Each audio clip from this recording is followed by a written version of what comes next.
Around a medicinal creeper. The people involved in the story include the narrator.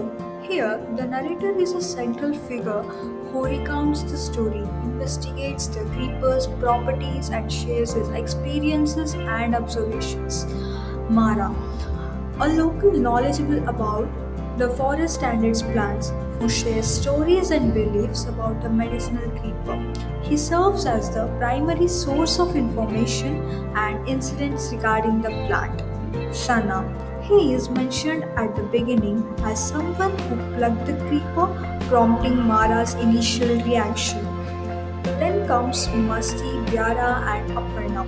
These individuals are mentioned as people with whom the narrator wandered in the forest, gleaning knowledge about plants and herbs. The white man and Hurihindulu. He appears in Mara's story as someone who was amazed by the creeper's healing abilities and offered his entire estate for it. Mara's wife. She appears in a story where she mistakenly throws away meat wrapped in leaves into the fire. Chandru, the narrator's friend who helps conduct an experiment to test the creeper's effect on milk. Krishna, he seeks out the creeper to treat his pies and is eventually cured by it. A Malayali sadhu, he initially provides Krishna with a treatment for boils and later directs him towards the medicinal creeper for his piles. So, in short, let's know the summary. The story revolves around the medicinal creeper and the narrator's experience and investigations in the properties.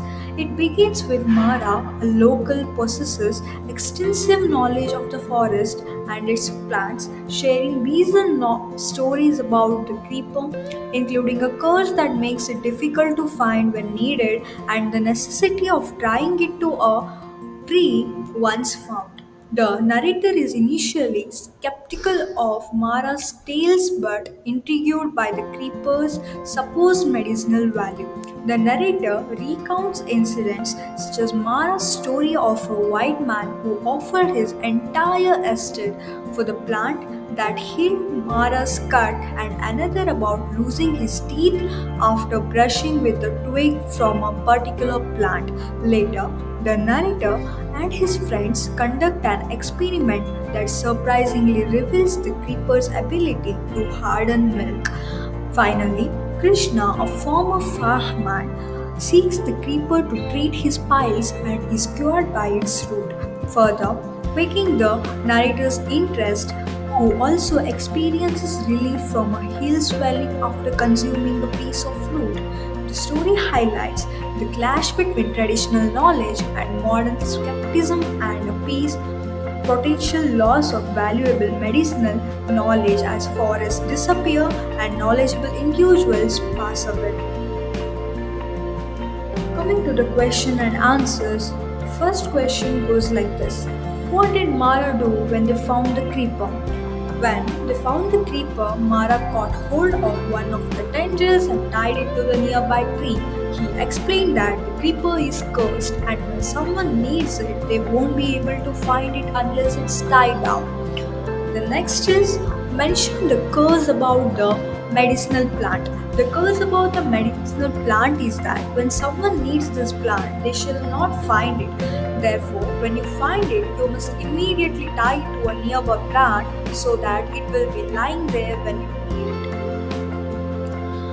The third question is what surprised the white man? The white man was surprised when he removed the leaf that Mara had placed on his cut and found that there was no blood, no wound, in fact, no sign of any wound having been there.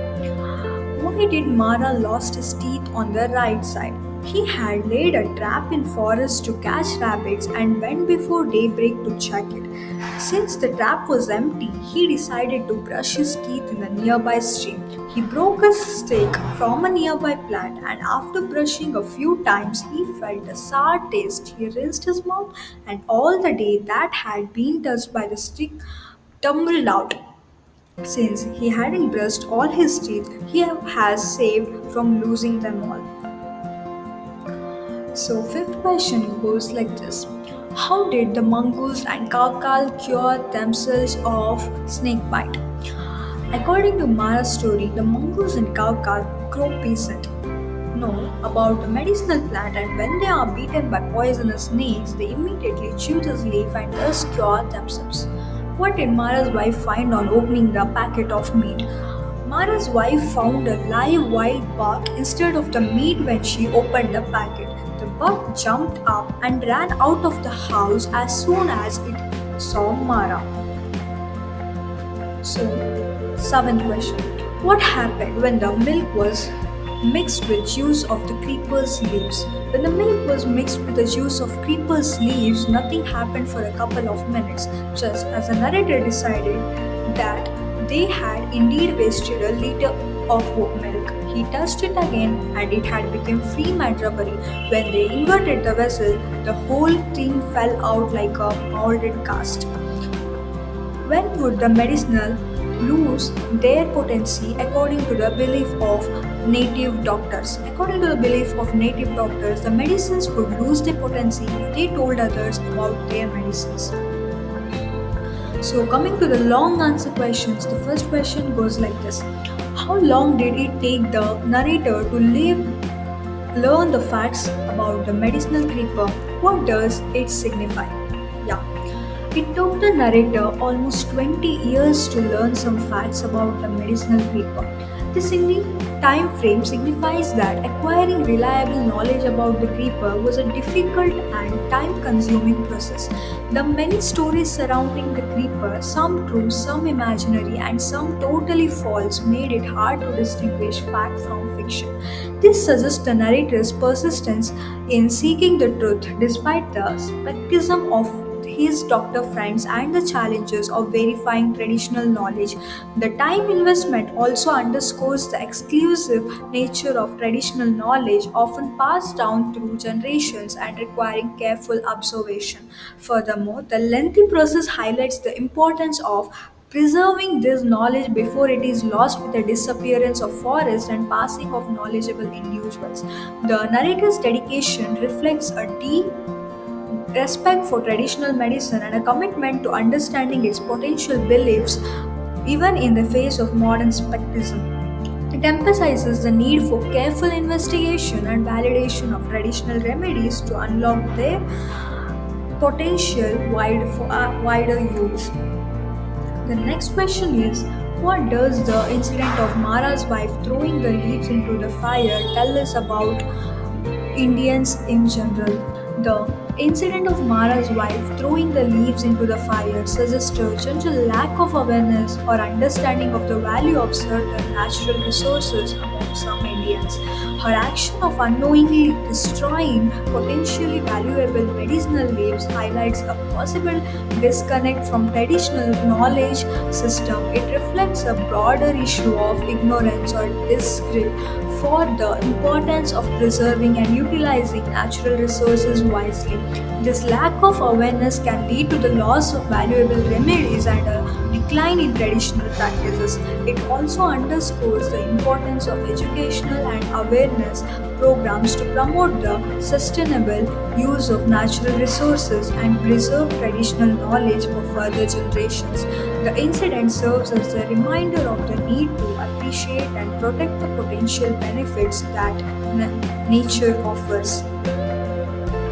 The last question goes like this: how was Krishna cured of his illness? Krishna was cured of his illness by a Malayali sadhu, guidance, and a medicinal creeper. The sadhu, too old to search for the plant himself, described it to a Krishna.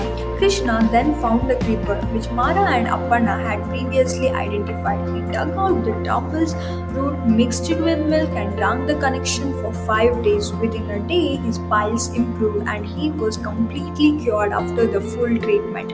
This allowed him to quit his job as a rickshaw driver. Okay, guys, that's all with the questions for this lesson. I hope if you have any other still more questions, you can drop me in the comments. I personally will answer you for those questions. Okay. Yeah. Thank you. Do subscribe for more such explanations. Thank you. Have a good day.